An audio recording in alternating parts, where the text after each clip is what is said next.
This is Big Town Improv, and this is a very exciting episode. Jesse, did you know? I knew all along. What a twist! Dun, dun, dun. Then it must be that you know that by the end of this episode of Big Town Improv, that someone will die.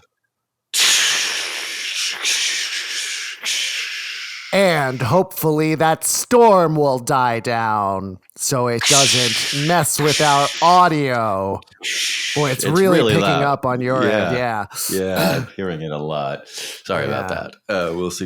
This episode of Big Town Improv is brought to you by Dr. Ficklegruber's Liver Elixir. To fix all your liver problems, one drop of Dr. Ficklegruber's. Available in all pharmacology stores. And now we return to Big Town Improv. That's right, it's Big Town Improv. I'm Josh. I'm Jesse.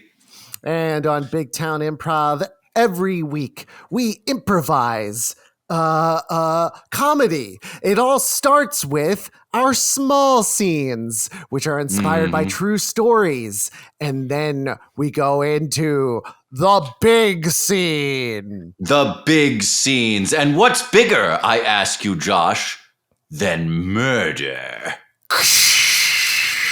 Oh man, yeah. There's a storm on your side too now. I know. Both coasts. Wow. Yeah, it's an impressive meteorological phenomenon. Yes, well, this is a very special episode of Big Town Improv, as you mentioned. And we're gonna let our listener know just how special pretty soon. But for now, Jesse, we have some small scenes to do, and to do that, we need the random word generator. The random word generator. Very well. The word generator is now present, and I'm going to flip the button. Here we are. Your random words are reporter, delete, decade, register, descent, understand, dip, lease, click, as in like a high school click, and remunerate. Well, I can't pick just one remunerate story, so I'll have to go with one of the other words. Fair. Descent. Have you ever been in a cave, Josh? Only one. Only one cave. Yes, I believe only one cave for me, which is Crystal Cave. Where is that? Is that in Pennsylvania? It's one of these like cave tours that they give. I don't actually remember the the history or importance of the cave itself. What I do remember is I think I went twice, and both times we had a really weird tour guide for different reasons. The first time, the tour guide, like, all he did was point out when a rock formation looked like someone. They're like, someone specific, or just like, that looks like a dude? Yeah, no, specific. They'd be like, this rock formation looks like Abraham Lincoln, so we call this Abraham Lincoln. and so I didn't feel that instructive to me about how the cave worked. Then the other tour guide was actually just creepy and would talk about the dangers of the cave. And they would say, now we're going to turn off the lights in the cave, and just imagine how dangerous that would be. What they turn off the lights, you're in pitch black, and they say, yeah, what would you do now? That was basically and we didn't have an answer. Neither did he. Well, I know there's one cave where you'd be more or less all right. I've been down to the glowworm caves in New Zealand. Yes. So this is a I think I cave. know this story. They take you in by boat because the lower level is like it's like a cave with an inner lake or river.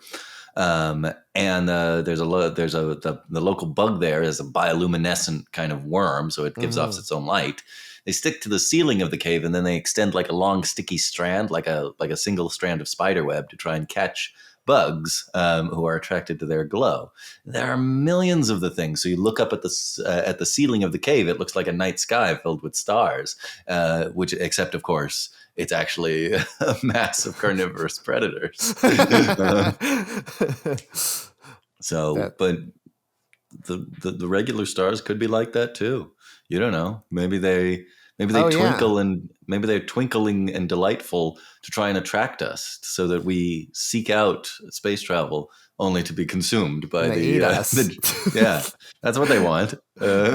They should come a few light years closer if they want that. It's not the way this works. They lure you to them. You get stuck in their sticky strand. It's taking a long time. They're patient creatures. That's good. Good for the stars. I remember I went to another cave one time, where here in the United States, where it was full of bats, and one of them got stuck in my hair. Really? Yeah. They were it wasn't a very deep cave, but it was like full of bats, and they all sleep there. And one of them was flying out as we were walking out, and it got tangled up in my hair for a few seconds as it was trying to make its way to the surface. Yeah. That's like, I feel like as a kid, that was something in a video or something that was like myths about bats, and it was like a pro animal documentary, and it was like, don't fear these creatures.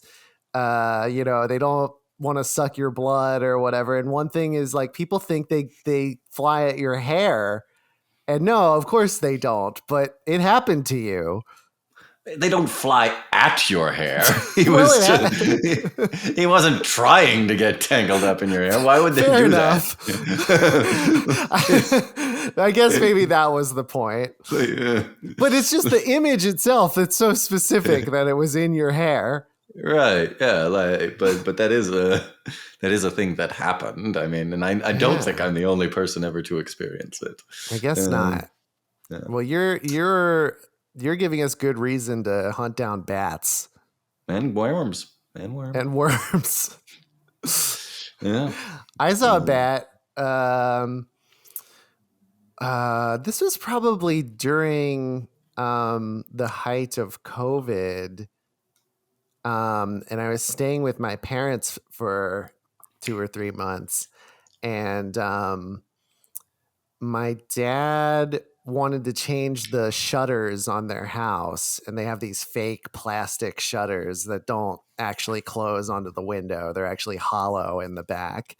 And every time I help my dad, it's like he does like a very hard, dangerous thing, and I stand on the ground and kind of watch it. So he was like on a high ladder, like pulling this shutter off, and I was just supposed to, he's going to throw it down. I was just supposed to grab it and gather it. But he threw down this shutter, and the moment it hit the ground, a bat came out of it and flew right past me. And all I did was point at it and go, "It's a bat!" I mean, it might have been helpful. They might have been. He might have needed to know what it was.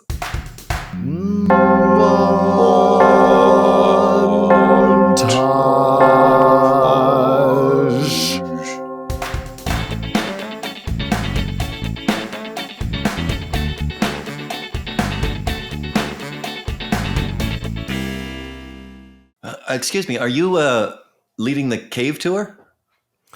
That's right. Right this way and on to the tour of Crystal Caverns. Come on, Colby. This is fun. I told you there was at least one interesting thing to do in Pennsylvania.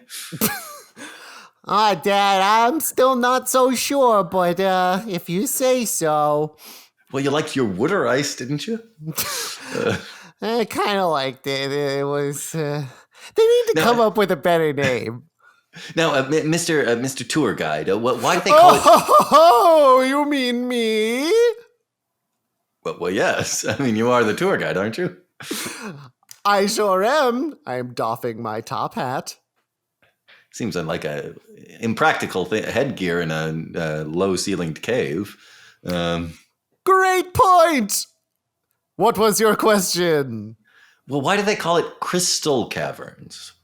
I'm glad you asked. Well, now, my two fine tour people, let us enter into the caverns, and I'll give you the answer.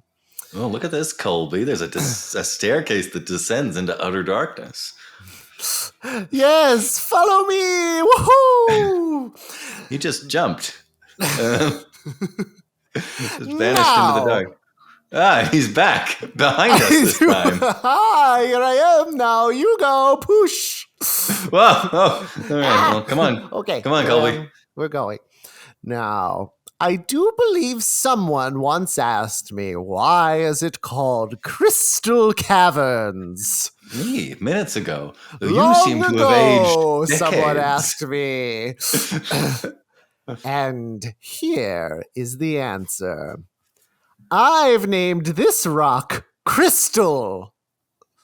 This rock is just a regular rock, though. Oh, not at all, my boy. This rock is named Crystal. Why did you name it that? Well, look at her. She looks like a crystal. It doesn't Dad? even. Yes, Dad? Colby. I don't think Pennsylvania actually is very good. Well, good, maybe not, but interesting is what we're looking for here, Colby. Remember, Well, you've still got that. You've got Hmm. what I did on my summer vacation essay to write. And if you're going to get into Harvard, you have to succeed at every essay. Every essay, Colby. I know you say that, and I think that kind of pressure you put on me will only spur me on to do great things as I grow older. I should hope so, because I am living vicariously through you, since I never accomplished my dreams. Now, Mr. Tour Guide, what other interesting features? What other interesting features of this cave are there? I'm glad you asked. Follow me. Skip. He's gone again. Skip. And he's once again behind us. If you look over here, and I'm behind you. And again, he seems to have aged another 20 years since we last saw him. Yes, that's right. And if you look right in front of you, on the ground here, what do you see? Tell me. Let's take a look. Ooh, look. It looks like a 19th century miner's lantern left at the same place where it fell long ago, Colby. That's pretty cool. Oh, shoot, my lantern. Sorry, What? I meant under that. What do you see under my brand new lantern I just bought? Well, this is just a rock. Ah, but not any rock. That one is named Phil. Phil? Yes, it's short for Philip. Okay. Dad? Yes, Colby. So the guy explained that this place is called Crystal Caverns because Right. that rock is named The rock near the Crystal. entrance, yes. Well, Sure. how come it's not Phil Caverns? Ask the man. Mister, how come it's not Phil Caverns? I mean, what makes that rock worthy of naming the whole cavern as opposed to this rock right here? Now that you put it that way, I've been a fool. Well, no, now hold on. If they named it Phil Cavern, someone might think, oh, we're supposed to fill this cavern up, and we don't want to do that. Sir, you have given me new understanding. I was going to flog myself for the rest of my days for not showing the same kindness to my friend Phil that I have to Crystal. But Your logic is so sound that I realize now, no, I couldn't possibly call this place Phil Cavern, or else all my friends would be gone when a overzealous cement mixer would come by and fill an entire cave, based solely on the name Phil. Because So this cement mixer can't read. So you are a madman, right? Like you've lost your mind during your time down here. The rocks are my friends. Yeah. Okay. Now I noticed that the trail leads us up to this small boat moored at the end of an underground lake. That's pretty cool, isn't it, Colby? Yeah, well, okay, yeah. I didn't expect we'd be riding in a boat. That's pretty neat. Yes. Well, after you, please board the SS Adventure. Oh, what a clever name for a boat. Come on in, Colby. I noticed that like the entire cavern is pitch black. There's no light at all, except of course for that swirling mystical portal on the far end of the lake. That's right. And last one in's a rotten egg. Sploosh. Oh, he just dove into the water, didn't he? I sure did, didn't I? And now he is no longer a living man, but merely a skeleton in a robe who is guiding this boat with a long oar. I seem to recall that from somewhere, but I can't place it. Come along, into the pits of Hades. Gaze upon the eyes of the three-headed dog, Cerberus. This is interesting. Why do they call it the pits of Hades? I'm glad you asked. Look beyond the flames of death and the trials of Sisyphus. See him push that boulder aimlessly up that mountain over and over, never to succeed. Tragic. Well, that boulder is named Hades. I see. Colby was the tour guide all along. He has been lost in time, and we'll repeat this loop of events endlessly. Yes, you understand now. I'm Colby.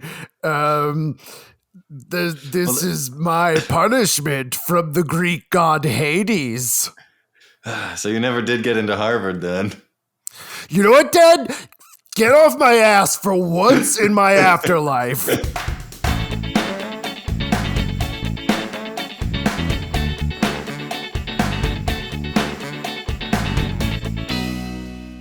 Hear ye. All bats, assemble. Now, thank you for gathering, bats. As you know, it's time for our yearly review. Yes. Yearly review. Let's do it. Well, first, I want to congratulate everyone on Batman. That was a real win for Bat PR. Yeah, here's to Batman. Yeah, very good. He's still a little bit more man than we would like, but we're working on that. But let's really think about this here. Who are the most popular superheroes? Who's that? Superman, Wonder Woman, Flash, Spider-Man, yeah, but like Iron Man, Captain America. It's crazy that the humans agreed to go right to bat. Do you ever think about that?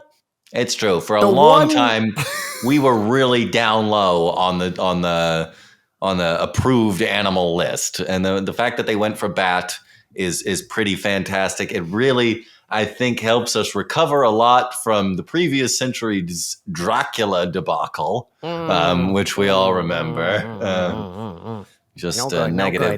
Negative stuff. I did want to turn it over to our head of marketing, Alan, who has some interesting things to report about what we've managed to classify as bat myths. Alan, if you would. Thank you, Billy. Yes.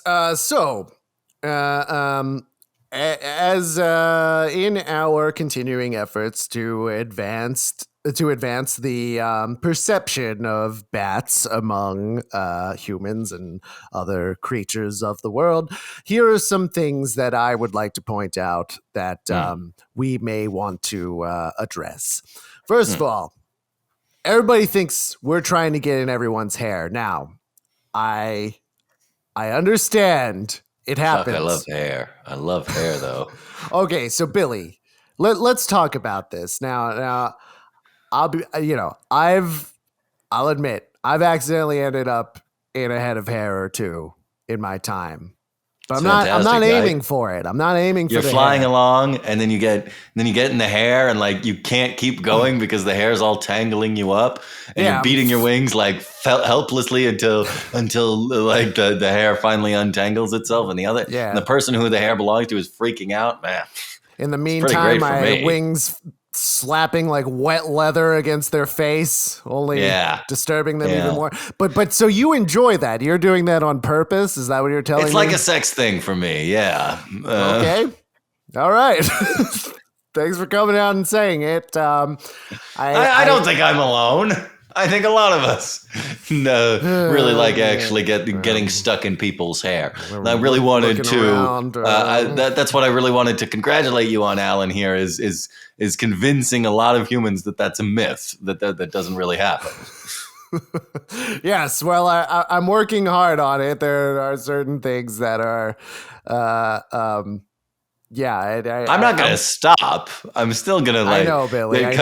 Cotton people's hair as part of my fetish. All right. Well, maybe we can discuss this more at a later date. It really would help me a lot if you stop trying to get off in people's hair. But that's all right. Actually it brings up a good point. I wanted to put a pin in your presentation here, Alan, and go over to Ethan over here, who's the vice president of branding. He's got an interesting point about how we have seen what's the percentage of increase of people who simply point at us and say it's a bat when they see us? Ethan? I'm really glad you asked. This data is really incredible, and I'm putting it up on the screen now. That has increased 100% from no people doing that to one idiot doing it every time. Let's give a big round of applause for all the work that's been done on that, on making sure because I think we're a pretty distinctive animal. I think from a distance, maybe we could be mistaken for a bird. Fine, fair. But close up, up close, going right past the guy. No need to say what it is. And we got it. Ethan, thank you very much. And to all your team, all the hard work you've been doing. Thank you, Billy. I appreciate that. Yeah. We were working hard. Yeah, absolutely. Well, again, as we're going to kind of conclude this meeting, I just wanted to touch base on what our goals are for the next year. Okay. Okay. So hashtag bat goals. I love it. So we got that one dumbass to point at us and say it's a bat. I'd like to see. I don't know if he was that dumb. He was surprised, probably. Okay, but most people, when surprised, would simply step back and go, It wouldn't Yeah, no, our research says he's dumb. Thank you. So we're actually we have a goal, and I realize this is an optimistic goal, but I really believe in this team. We have a goal of 2 dumbasses in this upcoming year pointing out it's a bat. That's right. We're going for 100% increase. We did it this year. We're going to do it next year. Second dumbass. Okay. We're going to find the next dumbass. Yeah. And I'm glad you said that because this is the big announcement. I'm really excited to bring this to you all. We have got the green light. We created a pilot, and now ABC is putting on our show, Bat World's Next Dumbass. Everybody, can you all please flap your wings and chitter into it?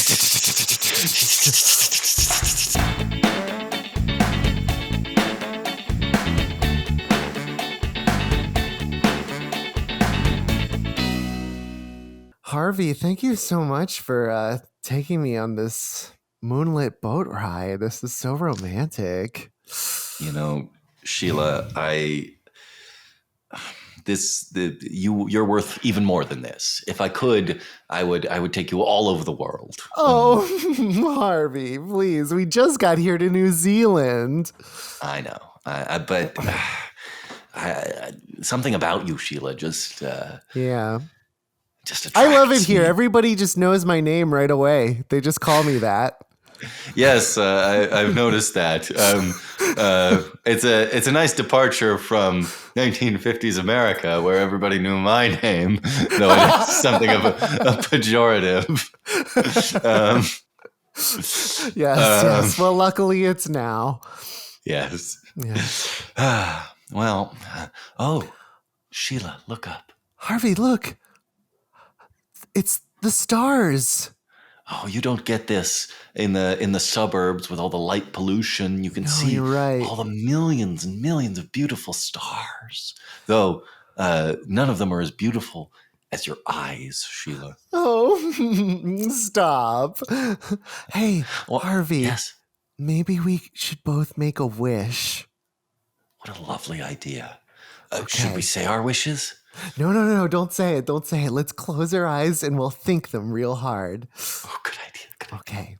And let's listen to hear if the stars will answer our wishes. What a romantic person you are, Sheila. Yum, yum, yum, yum, yum. Sheila, are you there? Yeah, I'm still here. It's just that I can feel the boat continuing to move and leaving us behind as though we're stuck to something. Yummy in my tummy. Now now, Harvey, why did you just say that in a different voice? Oh, Sheila, that wasn't me at all. I assumed it to be you. Let's open our eyes. Okay. Okay, Sheila. Am I seeing what are you seeing what I'm seeing? Are we stuck to a long, stringy strand and are slowly being reeled into a glowing, monstrous mass? In outer space? Excuse me, were you the one who made the yummy sound? Oh, that was me. Okay, because you are the North Star Polaris. Guilty as charged. And so what are you doing with us? Me hungry. Yum, yum, yum. Sheila. Harvey, yes? Yes. Sheila, I don't know what to tell you. Our romantic sojourn to New Zealand has taken a dark turn. I have to say the beautiful stars in the sky don't have quite the majesty that I was initially imagining. You're right. Hey, wait, look. I can hear that, you know. Here, look. There's another strand dangling over there. I think if I reach out, I can grab it and we can pull free of Polaris. Okay. I trust you, my dear. Oh, that was a nasty... Hey, come back! But we're free now, and now we're on this strand here, which appears to be Betelgeuse, which I'm sure is a perfectly normal average star. Right, I think it's probably just a glowing ball of plasma, like billions we were taught of miles stars are. away. Yeah, right. It's not a monster. Okay, I can see Polaris still like making lip smacking noises and looking at us grumpily. Yeah, I mean, again, it's billions of miles away, but it looks like it's banging a knife and fork against a table. Yeah. Well, all right. Well, we're dangling from Betelgeuse here. So, Showtime. okay. Excuse me. Do you mind if I ask? Are you Betelgeuse the star? Oh, maybe. All right. Now, was Michael Keaton's character in Beetlejuice based on you, or are you basing your persona on him? Does this answer your question? I turned into a big bug. All right. No, it doesn't. It doesn't. No, that didn't happen in that movie, did it? There were big bugs in the movie, but he didn't turn into one, did he? I mean, he might have done, but again, it doesn't establish which of them was doing this first. You're right. Nothing about that answered the question. All right. Let's reach over and try and grab the shake, senora, shake that it all the Beetlejuice time. definitely didn't do that. Oh, you're right. All right. That was the end of the movie. You're right.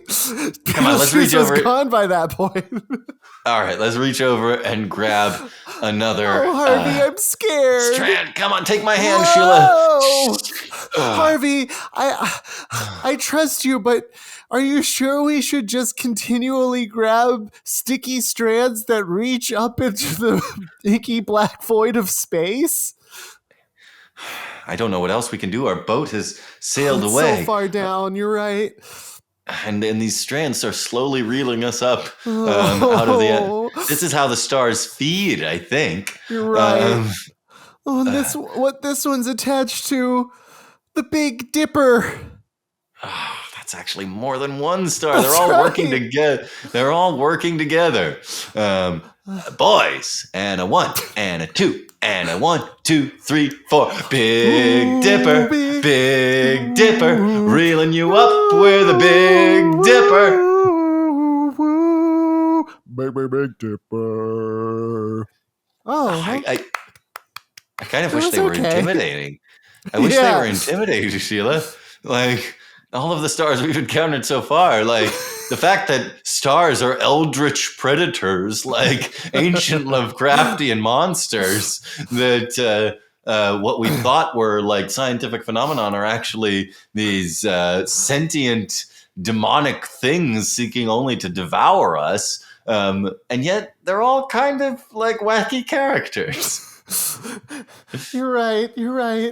I don't know what to make of this.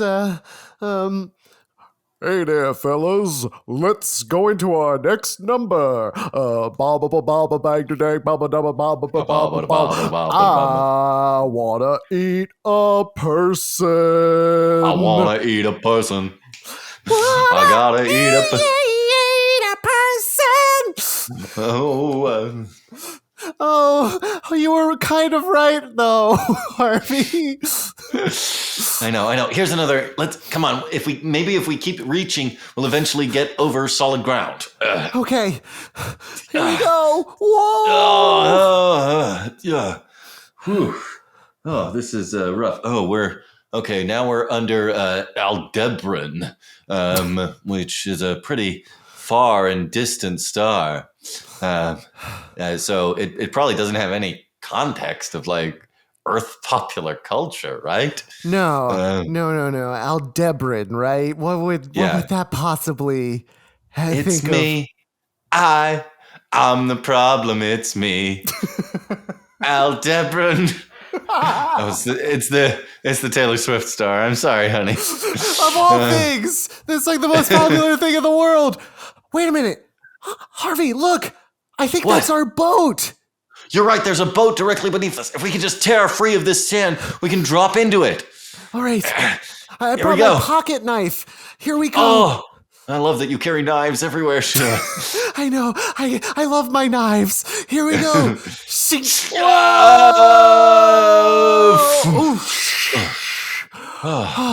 Oh, Sheila, we're safe now. Wait, this isn't our boat. Oh, you sure are safe. Welcome to Hades. Could have gone to Harvard, but no, you're a glorified tour guide. Could one of you guys take my dad to, like, a carnivorous star?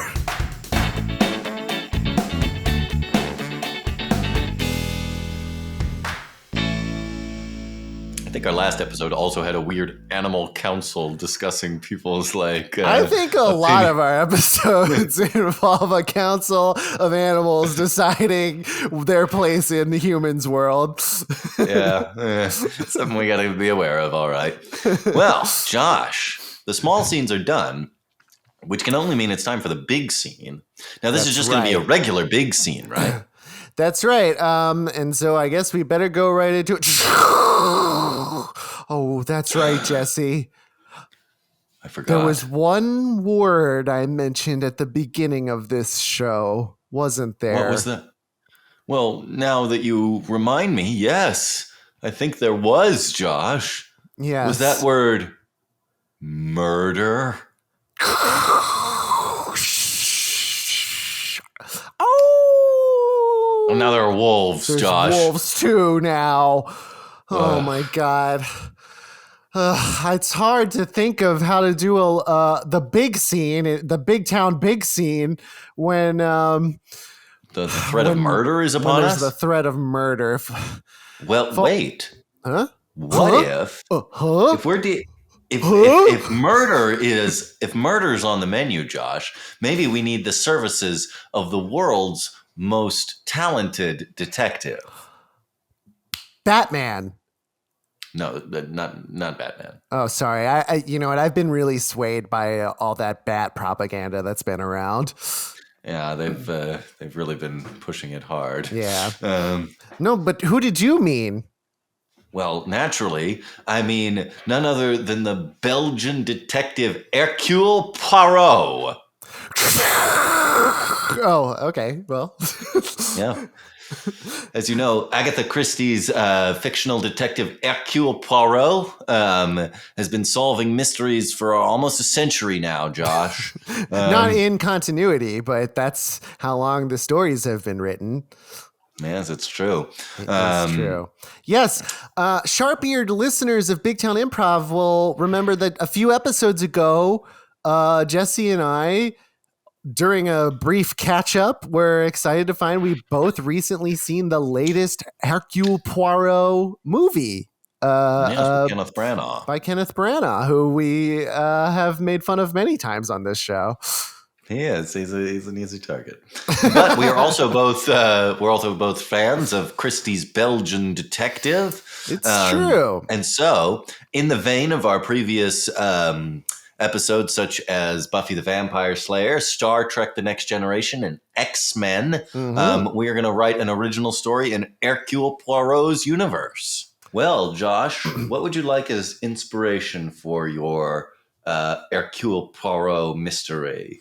Random words, random characters, random plots? Let's do random words. Words it is. The generator is ready, and here come our random words. Oh, I like this. Multimedia. 0. Point. Remember. Potential. Swear. Fast. Bury. Meaning. Exception.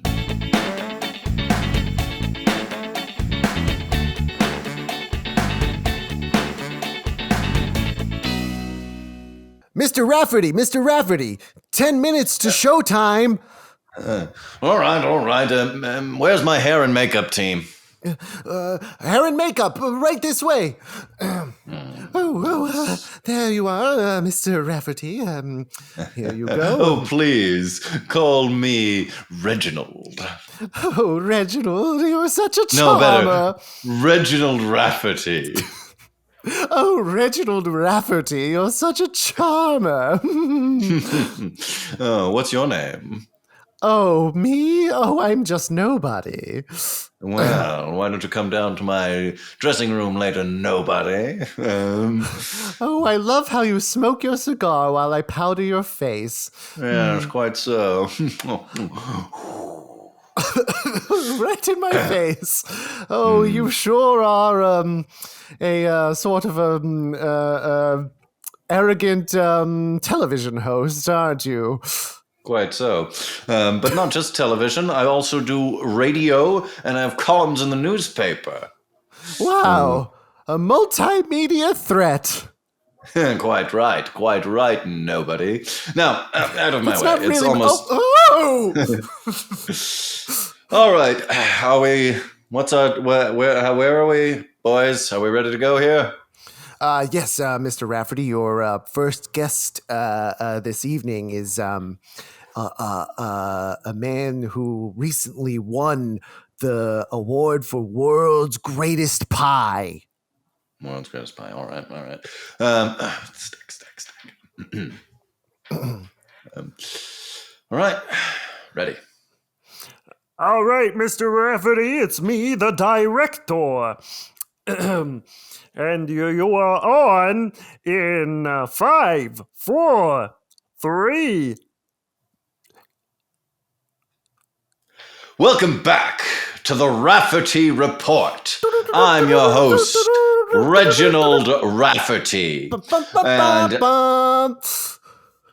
And as I come to you tonight, America, as I always do every night to let you know of the terrible threats that are tearing your country apart, I want you to know that I, Reginald Rafferty, am the only one who is telling you the truth about these things. Everyone else hates you and secretly despises you. Yeah, this is that kind of show.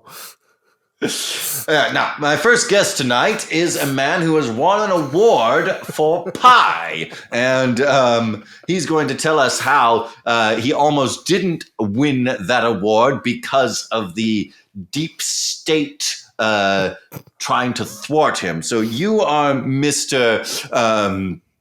Archibald Van Clank. Wow, that's right, Mr. Rafferty, sir. Thank you very much for having me on your Van program. Clank sounds like a foreign name. Well, I suppose technically it is, but my family are Dutch. They've been in this country for 4 generations now. 4 generations. We'll be looking into that. Now, tell me about this pie that you made. Well, I brought the pie here with me. I've recreated my famous recipe that only I know, nobody else. And, well, I thought maybe you could taste a piece right here on air and tell everyone just how delicious it is. Well, ladies and gentlemen, the viewers of America, I'm about to taste this pie, and I'm going to tell you that if Mr. Van Clank is as American as he claims to be, I'm sure I'll find it delicious. However, if he hasn't been hounded by the deep state, as he claims, but is actually some kind of neoliberal, wishy-washy, store-bought pie-buying jerk, then I don't think I'll enjoy this pie at all. I'm now being brought the Channel 5 fork. Ding, ding, ding, ding. Now, what got you into the pie business, Mr. Van Clank? Well, I'm glad you asked. You see, the Van Clank Blackberry Farms have been in my family for 4 generations now. Why, that's all the generations that we've been in America. And I sure do hope that by you and the world tasting this pie, you'll see just how good a Van Clank berry is. And we'll give you support. I have to say, Mr. Van Clank, I came onto the show tending to treat you in the same antagonistic, bullheaded manner that I treat all my guests, belligerent to the point of angry dismissive-ness. But a bite of this pie is causing me to reconsider that position. It's delicious, sweet, and yet also flaky and crispy. And what? I mean, all that other stuff was nice, but I don't quite understand what you're trying to say. Go to commercial! Go to commercial! Oh! Dadgummit, he exploded! Oh my God, that EKG machine he was attached to for some reason is flatlined. Reginald Rafferty is dead. Dun, dun, dun. Monsieur Poirot, open the door. Monsieur Poirot. What is it? Please, you are making a racket. I am busy in here. Monsieur Poirot, it's me, Captain Hastings. I've just received an urgent telegram from the United States. Captain, the United States. You know I don't like this country. I prefer to stay here in Belgium and eat a small cake all day long.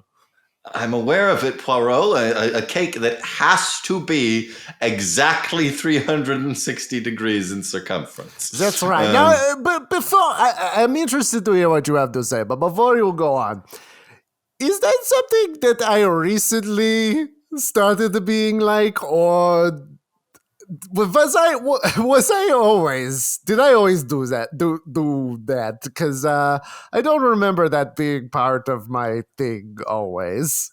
But I could be wrong. Poirot, in all the years we've worked together, as your honestly somewhat bumbling sidekick, a bit of a holdover from the old Sherlock Holmes Watson dynamic, which would later be abandoned in future stories, as you can perfectly capable of narrating your own adventures. It will? But Poirot, I miss you have always been fastidious, obsessed with cleanliness and precision. Your go-to words are order and method, and you apply these not only in crime solving, but also in your day-to-day life. For some reason, you keep an exact bank balance of 333 pounds and 33 pence. No, I don't know why. Yeah, in the future, people might diagnose you with like a form of OCD because you are so obsessed with things being precisely even, symmetrical. For example, your famous gigantic mustache. My what? You spend an hour a day making sure it is perfectly even on both sides and waxed I'm into sorry. perfection. I'm just doing a little wax. There you are. All right. On top of that, you are brilliant. If I may correct you for one moment. Yes, I have a large, beautiful mustache, but I would put it rather this way, that I have large, beautiful mustaches. Yes. That is how I usually say it, and that's very funny. It is extremely funny, but it hides the dark fact that apparently it covers up a brutal scar from World War I for some reason. We don't have to get into that. Poirot, listen to me. Do you know Reginald Rafferty? This blowhard, I do not like him. He is a racist and a nasty man. Well, I have good news for you then. He's dead. Well, I don't know that that's necessarily what I was looking for, but okay. But thank you for telling me. Now, Captain Hastings, I must return to my perfect little cake. No. Yeah. Hold on, Poirot. Mr. Rich Bag Money, the head of the Channel 5 News Network in America, wants the crime solved as soon as possible, and he doesn't have a whole lot of trust in the American detective agencies. He wanted me. He and I are old friends. We once fought a crocodile together. Long story. And I wish I had more time. Yeah, we don't. He wanted me to reach out. He knew I knew you. If you would be willing to take the case for 1 million British pounds. 1 million British pounds. That would completely ruin my weird bank account thing. You could spend it all at once, I guess. That's true. I have had my eye on a really small $1 million cake. Oh, you never change. But well, it is pointless. The man surely died of normal means, right? I believe I heard about this something. He was eating pie. Surely it was just poisoned. And the answer is there. There is no reason for the great Hercule Poirot to get involved in this case. I bid you, Mr. Captain Hastings, adieu. And they Well, turn hold on, around. Poirot. Huh? Hold on. There's something about this case that doesn't make any sense, I'm afraid. Go on. Well, Rafferty did die while he was eating a slice of blackberry pie on air live. This has traumatized an entire generation of people, by the way. He took a bite and seemed to choke and then violently exploded. Oh. Uh-huh. But Uh-huh. that's not even the strangest part of it, Poirot. They found a small piece of his head still intact. I have a photograph here. And as you can see, the clear image of a bullet hole. Which also wouldn't cause someone to blow up. Oh my. Just so, Poirot. Oh my, Captain Hastings. Do you know what it is? What is it, Poirot? It is the little gray cells of my brain. The little sticky, squirmy, squishy little tissues of my throbbing organ within the very core of my skull is bursting to explode like so much of an American talk show host's body when eating a weird pie. All right, you have convinced me. Charter me the first aeroplane to the United States. Well, I've already taken care of it, Poirot. I'm English, by the way, but I'm not really. I was wondering. Let's go. All right, Poirot, here we are. The Channel 5 news studio in Chicago, Illinois. Yes, there's your accent, I think. Yeah. They've kept it completely sealed since the murder, so everything should be exactly as it was. No one's allowed in here. This is... Sir. Yes? This is Mr. Hercule Poirot, the famous detective. Hercule Poirot in the flesh? Well, now, I'm just a humble security guard here in Chicago. I'm not supposed to let anyone into the TV studio. Well, we have an invitation from Mr. Rich Bagmoney himself. I'll show it to you right here, this telegram. Well, blow me down.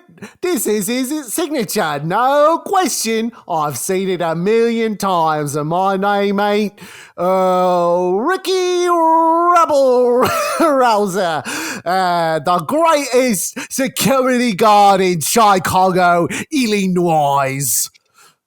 Right, come on, Poirot. We're free of Ricky Rabble-Rouser and his diversions. Yes, good. Here we go. Who shall we meet first in here? This is most mysterious, Poirot. Look at this. You are aware that there's an American superstition not to number the 13th floor of a building? And yet this Channel 5 news studio, I note on the elevator panel here, has a floor 13, but doesn't have a floor 12. Well, now, where is this rich man Moneybaggins and We're here at his office on the top floor, which is floor 13, strangely enough. Here we are. Monsieur Poirot, allow me to introduce Rich Bagmoney, the head of Channel 5 News, Radio, and Newspapers, multimedia conglomeration. They produced Reginald Rafferty's show. All right, then, are you Poirot? Monsieur Bagmoney, I presume? I don't presume. He just told me. That's me, all right. Now listen, I can't have my program my content exploding on me on the telly. Find out what happened to Rafferty and you'll get your $1 million in cake, which was the request that I got in the follow-up telegram. Yes, I cannot wait. I cannot wait. Yes. And before you tell me a bit about this case, I wonder, how is it having a new kitty cat in your home? What? But how did you know I had a new cat? I point dramatically with my cane at your foot. There it is, little paw prints on your shoes. But of course, it is not an adult cat because these paw prints are small. Cunning, Poirot, cunning. Maybe too cunning for your own good.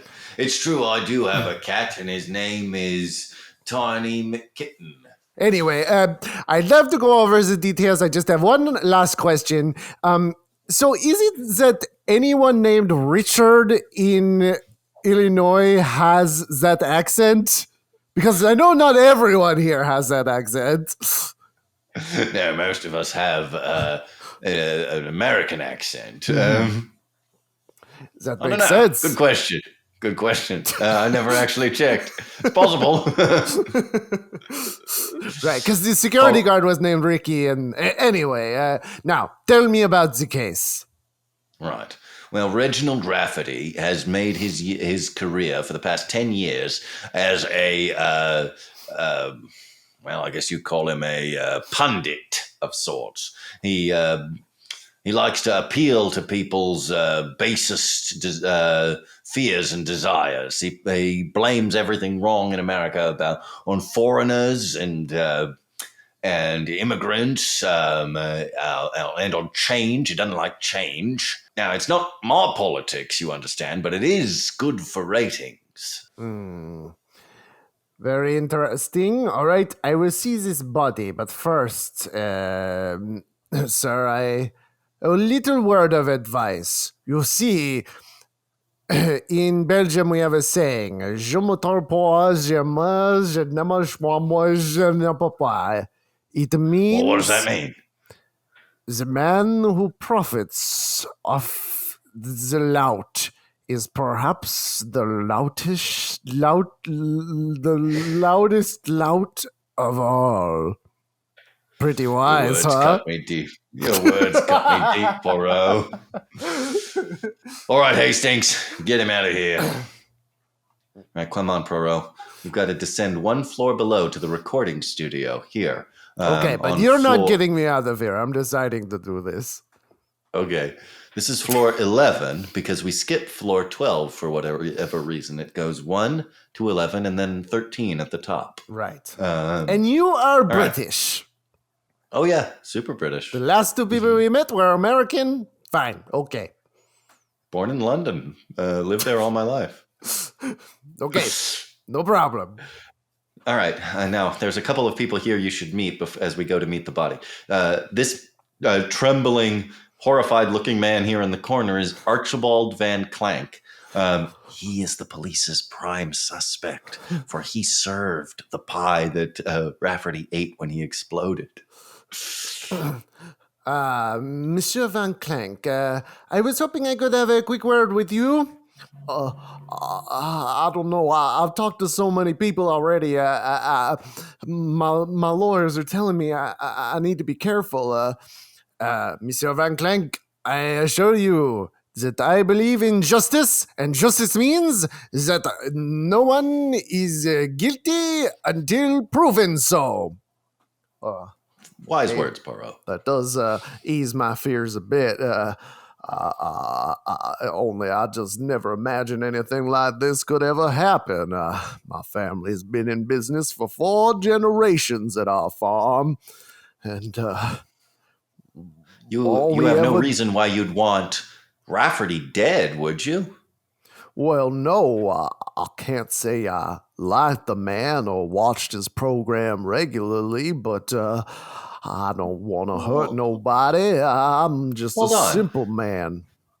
If you didn't like Rafferty or watch his program, why did you accept the invitation to appear on his TV show? Well, I don't like to admit it, but well, the farm's not doing so well, and we needed the publicity, see? And this was the only show that would have a farmer of a berry farm who recently broke a world record on in the A Block interview of their political talk show, and well, I suppose I did it for the money. But now look, I've found myself in a right mess. Well, yeah, the man just ate your pie and exploded on live TV. It's worse than that, Captain. You see, you may know my story that no one knows the secret recipe for my pie other than me. And that's Sure. true. Okay. But I will reveal one thing about You the should recipe. reveal everything. You're accused of murder. Oh no, it's a secret recipe, but I'll let loose one secret ingredient. Okay. A bullet. A bullet is in the recipe? Sacre bleu! What is the meaning of this? You put a bullet in a delicious tart pastry? Lower your voice now. Listen, my great-great-grandpappy originally was a musket maker 4 generations ago from now. All right, yeah. And so every pie starts with a bullet from one of his muskets. So a large ball, actually. Thank you. Poirot, do you think that whoever killed Rafferty shot him knowing that if a bullet was found, it would be assumed to be the one from the pie recipe? I think this could be possible, although at the moment everything points to Monsieur Van Clink as the one who has orchestrated the entire thing. It's true. And that is the prime theory of the next man we're going to meet. This is Brick Wall, the chief of police of Chicago. Afternoon, Chief Wall. Brick Wall! Pleasure to meet you. I was hoping you could help me. I've been invited here to help solve this case, and I was hoping you could... Brick Wall! Pardon me for one moment. Captain Hastings, Yeah. can this man say other words than simply his own name, or is he some sort of pocket monster? It's true. In 1954, Chicago was ravaged by the Pokemon disease. Brick Wall was one of the victims. He's incapable of saying anything other than his own name. I see. I will move on from this brick wall of a man who is called the Brick Wall. Well, there are 2 other witnesses to the crime apart from Mr. Van Clank. Over here we have the program's director. This is Hector Lecter, the director. That's right, it's me. Now, Mr. Lecter, you were behind the camera when the explosion of Mr. Rafferty occurred, yes? Yeah, it's true. Pardon me one moment before you go on. Now, this is a Chicago accent? Yeah, it is. Don't worry. Everything you've heard today is a Chicago accent. It's a cosmopolitan place, Poirot. Anyway, yeah, this is a real disaster for me, I gotta tell you. I could see that, Mr. what's his name? Rafferty? The deceased was dying. Wait, you could see he was dying? Sure. Mr. Van Clank, for some reason, thought he was still talking, but he was very clearly clasping his throat, going, looked like he was dying. And I called us to cut the commercial immediately, but unfortunately, all of our electronics were disabled, and there was no way to turn off the cameras. who could have disabled the cameras and prevent you from cutting to commercial? Well, that's just the thing. No one could have. I'm the only one who has this. It's the control to all the cameras in the studio, and it's the only one of its kind. Interesting. And what was your opinion of Mr. Rafferty? Mr. Rafferty? I don't know. We didn't really talk. I showed up, told some cameras to turn on. He did his thing. I did mine. I went home. I had dinner with my wife.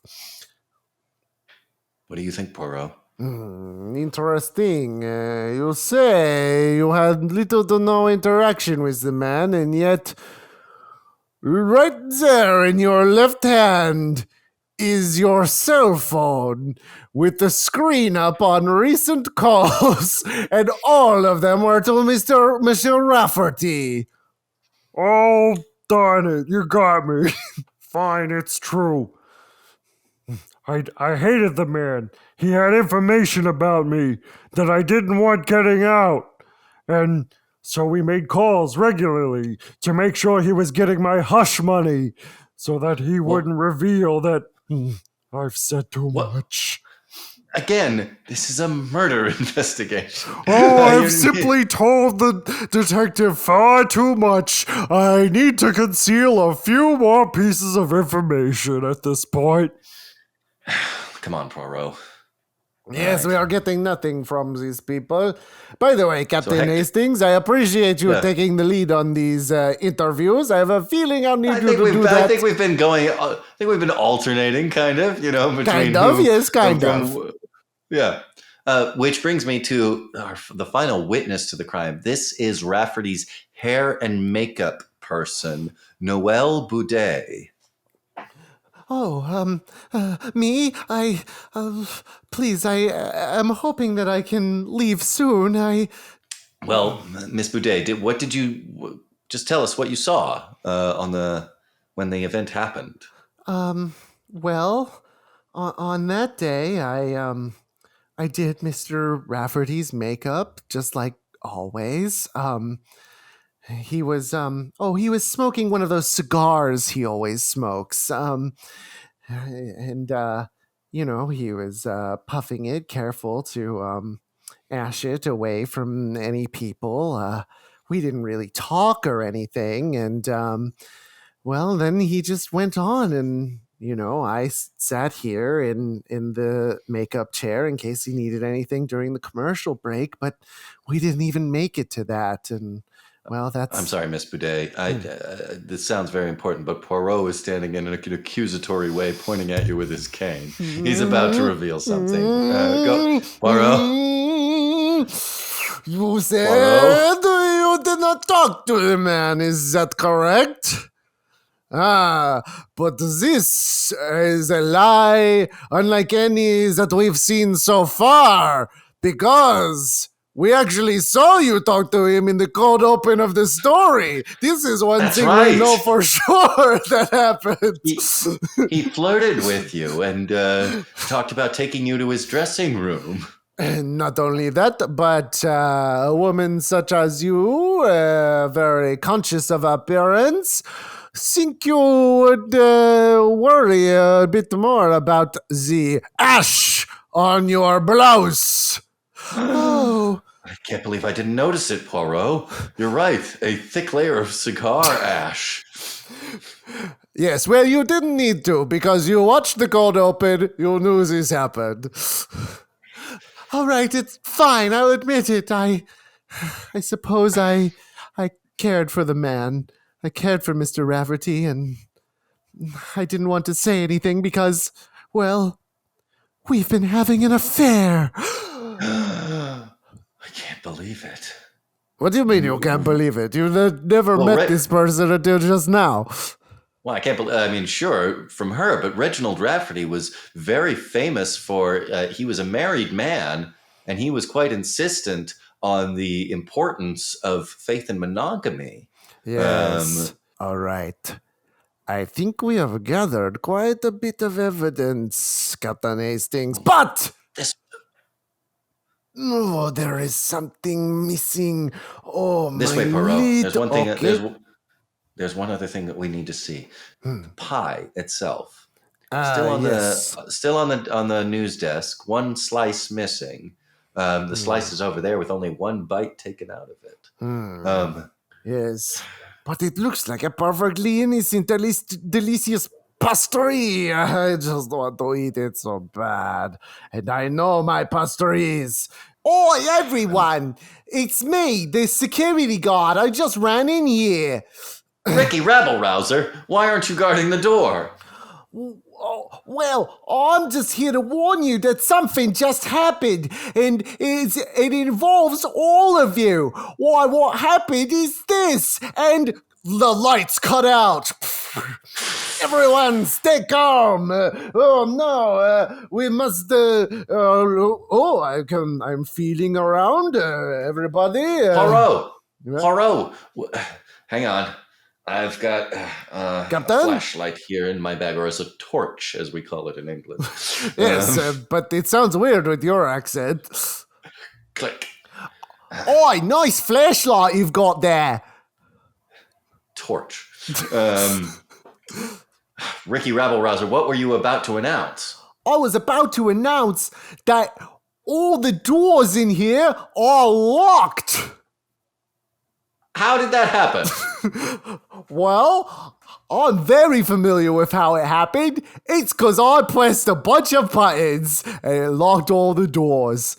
But I didn't know that the lights were all going to go out. Ricky Rabble-Rouser, what was your opinion of Reginald Rafferty? Reginald Rafferty? Why, I hated him. Wished he was dead. Why? Oh. Poirot. Yes. I'm looking at you with the torch. I can't help but notice that you have a white napkin tucked into the front of your shirt. You have a little plate and a tiny fork, and there's a plate and there's a piece of the blackberry pie on the plate, and you're wiping your mouth. Did you take a bite of the pie? I needed to inspect it in the dark. How do you feel right now? I feel, whoa, just a little exploding. Poirot! Poirot! Oh. What is it, Poirot? Sacre bleu! Of course, the piece that was missing all along. Poirot, you haven't exploded. That's right, I haven't exploded, and I know exactly why. But first, you notice how I eat the pie? It is with my own fork I bring from home. And it leaves us with just one question. Where is the fork that was used by Richard Rafferty? Well, his exploded corpse is over here. Let's take a look. You investigate the corpse. I will see. It's Mr. quite hard Lecter. to do, still in the dark. Yes, Mr. Lecter, you have that tool that controls all the cameras. Can it also... Mr. Lecter? Nobody move, Misha! I'm jumping on this body, this unmoving body. Pump, CPR. Mr. Lecter! My God. Oh my God, he's dead. I'll be the one to declare that, Captain. Is dead. The lights. The lights are coming back on. Someone turned off the lights just to kill Hector Lecter, the director? But why? Why, indeed. Of course. Wait, Poirot, look. His tool. The tool he was saying, the universal tool that controls all the cameras. It's gone. I see what happened here. Someone you've wanted solved to the mystery. Well, it's obvious, ain't it? Someone wanted to steal that tool. So, they took the tool from him, used it to turn off all the lights. Then they killed him so they could steal the tool. That doesn't make any sense. No, that's... Did you think about that for 1 second before you said it? That makes absolutely no sense. First of all... Completely circular in logic. First of all, Lecter didn't said that he didn't know how someone shut off the cameras, or rather stuck the cameras on so they couldn't go to commercial without stealing his tool. Then the lights go out, presumably while Lecter still has the tool. Then someone kills Lecter, and then the tool disappears. It's all backwards, Poirot. I don't understand. Yes. But one of our suspects is dead, so that's kind of good for you, I guess. Right. Definitely, we have ruled out Hector Lecter. Did not do it. He's dead. All right, what's going on? It's me, Bag Money. I'm coming down to the floor below my main office to see how Poirot's getting along, and it looks like one of my directors is dead. Yes, well, I can explain. This don't look so good for Hercule Poirot. All right, Poirot, you better be able to explain. I sure can, and I'm glad that you are all here. While you do that, I'm just going to pick my teeth with this fork. Very good. Keep talking. I clock that, but I don't say anything yet. Poirot, these waters are too deep. I can't make heads or tails of it. What does it all mean? Then it is very lucky you are in the presence of Hercule Poirot, Captain, for I, using the tiny little single-celled organisms within my very cranium, which form into the silken tissues of an organ that is known as a orbital device, which is divided into two hemispheres, and these throbbing... Poirot. What? Poirot. Okay. Look, Richard Rafferty, a conservative talk show pundit, invited Archibald Van Clank, the winner of a pie making contest, onto his program. He took one bite of Van Clank's award-winning pie and apparently exploded. It was also found that a piece of his head had a bullet hole in it. Later, Van Clank admitted that the secret ingredient of his pie was a bullet. When we arrived here... It's funny to hear it again. When we arrived here in Chicago, we met Ricky Rabble-Rouser, the security guard for the Channel 5 building. We met Rich Bag Money, who owns the building that is missing a floor. We met Mr. Van Clank himself. We met Hector Lecter, the director, who has recently been killed. Right. And we met Noelle Baudet, the hair and makeup lady who was hiding an affair with Rafferty. And when you put it like that, it couldn't be clearer what happened and how it all fits together. I, of course, am the greatest detective in the world. I know how it all fits, and I'm going to explain it right now in this locked television multimedia studio. It's very simple. You hear that? You hear that? Bad money. You hear that? I know what happened. And brick wall. Poirot is about to explain in terms that even a child can understand exactly how this crime went down. It's so simple. The rest of us are going to feel like utter fools for not seeing it from the very beginning. Well, you all have the same information as me, so it will be so ridiculous. This is a fair play mystery. It's very fair. It's very fair. Anyone could have solved it if you were paying attention. So brick wall. Even you, Chief Wall. So, I march all around you. My status is very high, and for good reason. I'm about to explain this all. So, I first was alerted to this by my trusted companion, Captain Hastings. At that moment, I wondered, Captain, who was it who told you about this information? That's right, Monsieur Bag Money. And so I came here, first meeting the security guard, then I met you. Isn't that right, sir? That is the sequence of events as I recall it, yes. Then you told me to go down one floor from the 13th floor. Isn't that right? Right. That brought me here. And that's where I first met the obvious perpetrator of this crime, Monsieur Van Clink. But of course, he couldn't have committed this crime, could he? What? Poirot, you're saying Van Clank didn't do it? Or at the very least, there is reasonable doubt, Van Clink, because you claim... because, no, I would say it this way. Because, isn't it true? The secret recipe to your pie, no one knew it but you. And one other person!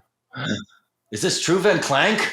Oh, well, how could you have possibly known that? I told you, only I knew what it was. But then you tipped your hand when you said...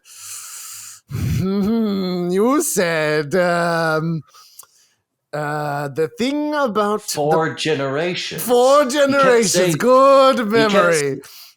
He kept saying that his family had been here for 4 generations. But if that were true, there would be a lot of Van Clanks.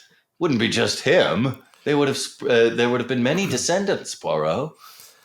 Exactly my point. And one such descendant I notice was perhaps the man known as Hector Van Clank Lecter. Of course. Look at the corpse and back at Van Clank. Apart from the thick red beard on Lecter, the two men are nearly identical. That's right. You see... And Lecter said that he was being blackmailed by Rafferty. Could that be the secret? Well, I cannot know for sure, but it seems very likely. But yes, Captain, I'm glad you noticed. Any one of us or anyone listening could have known simply by looking at Hector that he looks exactly identical to Monsieur Van Clank, except for the beard. Except for his thick red beard, yes. My God, is this true, Van Clank? Was Lecter secretly a relative of yours? It's true. He's my identical twin brother. Oh my God. And now he's dead too. And I want to find the son bitch who killed him. Do not worry, Monsieur Van Clank. Justice will be served by Hercule Poirot. But first I must... wait, Poirot. Surely if Lecter was secretly a Van Clank and was being blackmailed with this knowledge by Rafferty, that just gives Van Clank even more motive to have committed the crime. Exactly what I thought as well. Except that someone else knew. And Lecter knew something else as well. Is that not true, Miss Boudet? Oh, how did you know my maiden name? I don't actually hyphenate, but yes, technically Boudet is my name. Wait, of course. A famous TV personality like Rafferty must have talked in his sleep. And of course, anyone could have known that because we saw on TV the moment that he died. You see, we all know when a person dies, for the first second, the body thinks it's asleep and does what you would normally do when you're sleeping. And remember what Rafferty said the moment he collapsed to the ground? Flash to that.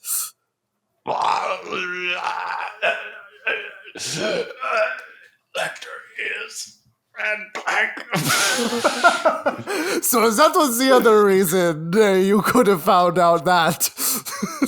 My God. That's totally fair play. Not only is that an established medical fact, that was a clear part of the cold open, which everyone should remember. Yes, go back and listen. It was there.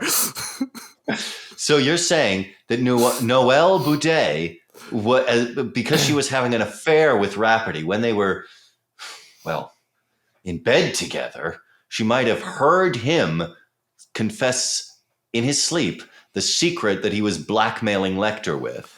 The fact that Van Clank and Lecter were related. That's right. But there was a reason she would not immediately take this to the public. Isn't that right? It is because Monsieur Lecter knew your secret as well. It only makes sense to assume that the director of a show must go on some long trips for location shoots with the host of this show. Which is why Monsieur Lecter was so hesitant to reveal his long-standing relationship with the deceased. But all because he also was in the room at the time when the deceased was asleep. And that time, he must have said the secret that he was having an affair in his sleep. Of course, hence all the back and forth calls between the two. Lecter would have been trying to use that information to end the blackmailing that was being used, that was happening against him. And so it's all beginning to fit together. So you're saying Noelle Boudet committed the crime? It may seem that way, but I am not. For there is one... Oh boy, there is one last piece of information that we have to examine. Monsieur... Something clear and obvious? Oh, very. Seem full? Monsieur Bagmoney, may I see that object you're using to pick your teeth? What, this little fork? But not just any fork. The Channel 5 fork. Inscribed here with these letters. Now, your name again, sir, for everyone here. Richard Bagmoney. Richard Bagmoney. And yet, the inscription on here that we all saw at the beginning. RBB.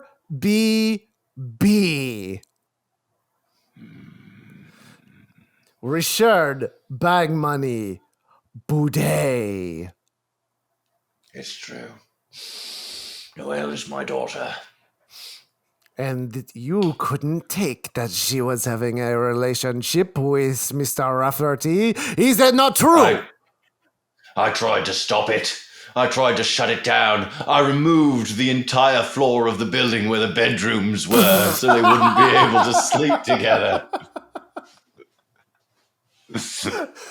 But that doesn't make sense. What? So is it just empty there? Because it seemed like it just doesn't exist cut now. it out. and then the top floor fell down onto the one below. I know. I figured that out too.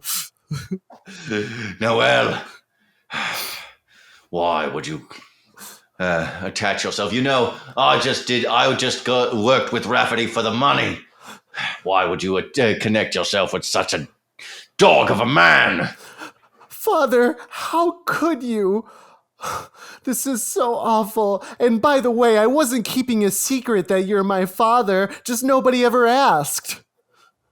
Well, you're for all your cleverness, Poirot, if you're accusing me of killing Rafferty, you're barking up the wrong tree, because I didn't.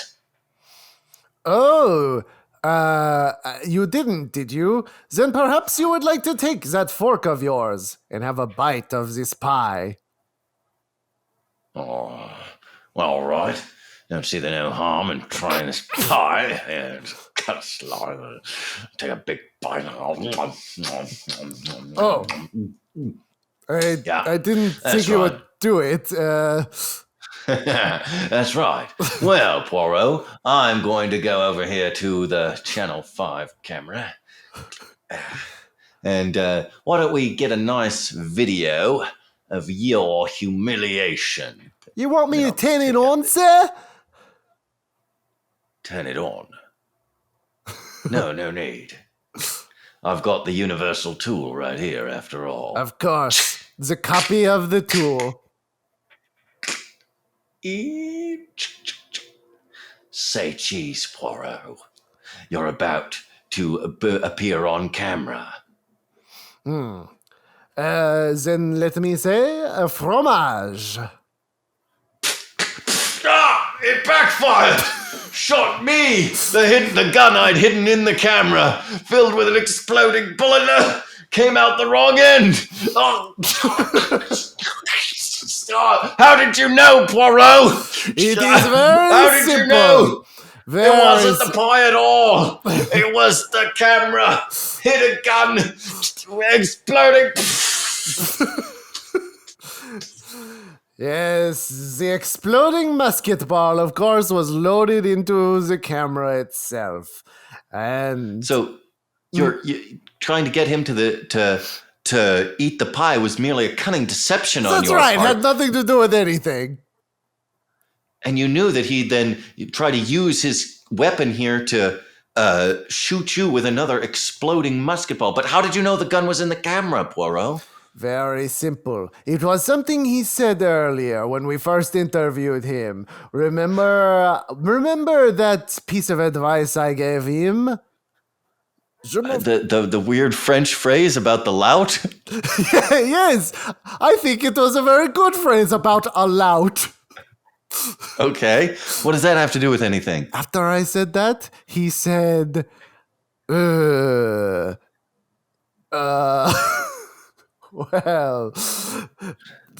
and he said that because he had nothing else to say, because I noticed his eyes darted suddenly to the right, and to the right of him was a memo he had written to himself, which said, please remember, gun is in camera.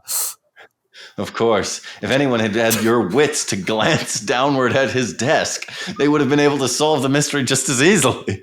Right, I solved it right then, but I just wanted to get some more. Another man evidence. died between now and then. So what you're saying, Poirot, is that Ricky Rappelbrowser had nothing to do with this. Oh, yeah, nothing at all. That's right. Completely unconnected in any way. I lied. I see one problem, Poirot. Now that Bag Money is dead, having exploded himself, who's going to pay you your $1 million for that $1 million cake?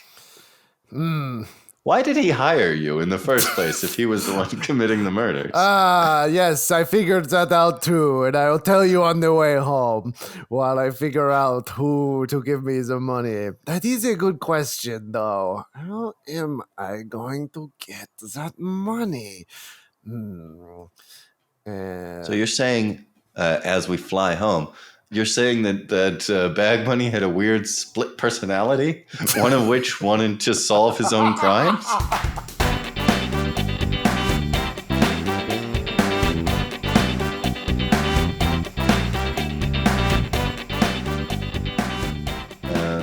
No, that's what you get. You shouldn't hire Poirot to solve a crime that you yourself have committed. Definitely not. No. Well, then, I guess that's it for this episode. Do you want people to follow you on social media?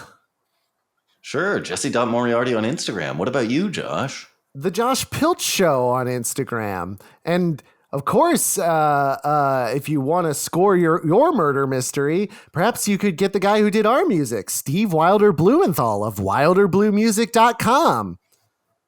Yes. Well, Josh Pilch, I guess from the caves which connect to Hades, the Greek underworld, to the halls of bats where they figure out their place in the world, to the long stringy strands connected to the weird character stars, to the multimedia epicenter in Chicago, Illinois, visited by the great Hercule Poirot. And from Poirot's town to Big Town. And from Big Town to your town. Au revoir. Goodbye. Sacre Goodbye, bleu. everyone. I'm English. This is an English accent. And I'm from Chicago.